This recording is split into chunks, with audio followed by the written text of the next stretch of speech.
با جماعت دیوتی لایق شهری آمده نخست با رئیس جماعت نبیجان قرایف هم صحبت شدیم و او گفت که اقدام به نیازمندان کمک نمودن پیوسته در مد نظر است و این عمل خیر همه ساله راه اندازی می شود. بعدا یک جا با ماشین پربار از مواد خوراک نخست راه پیش گرفتیم سوی منزل ساکنین ده قصر بیبی باباجانوی 74 ساله.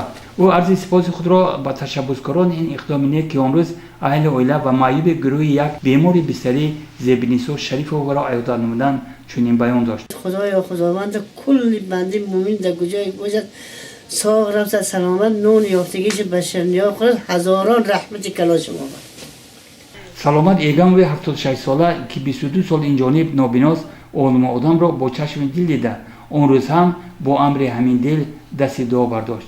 الهی همه قبله بر کوب زیاد دور کوب شما نگاه دارم قدم کای نیک مونه روز کای نیک بینید مراد کای نیک بینید در دور رنج برداشت کنه دور نکو مهاجر مسافر که ساخت سلامت بیام بر جان فردن شوی چشپش کن روزی که خیر نمازات آنها قبول کنه لکه هیچ روز در نمانید خاری زاری نبینید. ساکنین دیگری ده قصر معیوب گروه یک خدای بردی قریف را نیز عیادت حزبیان خوشنود ساخت.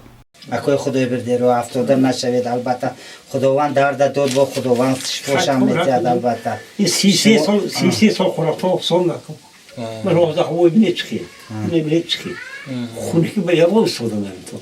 اقدام حزبیان جماعت دیوتی لایق را مدیر شعبه تشکیلی کمیته حزب خلق دموکراسی تویستان در شهر پنجکین شهرزاد رحمتوف دستگیری نموده آن را تشبث نیک دانست در ماه شریف رمضان.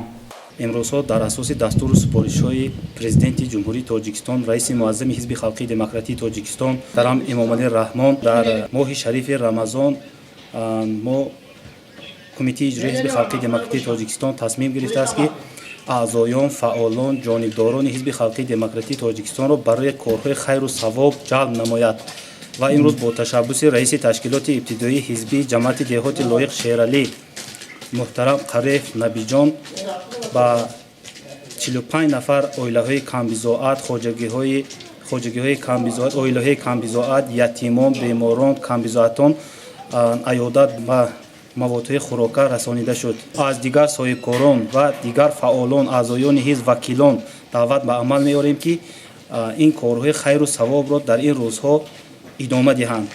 اون روز بسیار ساکنانی با کمک و دستگیری نیازمند جماعت دیوتی لایق شهری عیادت کرده شده و آنها مواد خوراک تقدیم گردیدند. رئیس جماعت نبیجان قرایف گفت که چنین اقدامات نیک منبع نیز ادامه خواهد یافت و آنها تدبیرها می‌اندیشند تا که ماه شریف رمضان واقعا به ماه کارهای خیر و احسان تبدیل داده شود.